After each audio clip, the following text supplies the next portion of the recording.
ఒక నోవాహును చూస్తుంటే అంతా చెడిపోయారు, చుట్టూ ఉన్న వాళ్ళతో చెడిపోయారు.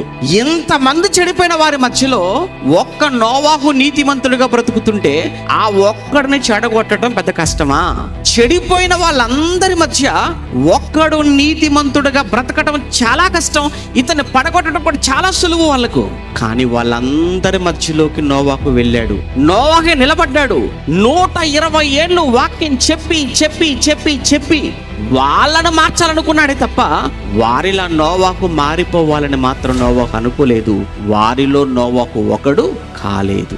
ఎంత గొప్ప విషయం కదా! నోవాహు గురించి ఆలోచిస్తున్నప్పుడు అదే అనిపిస్తుంటుందండి.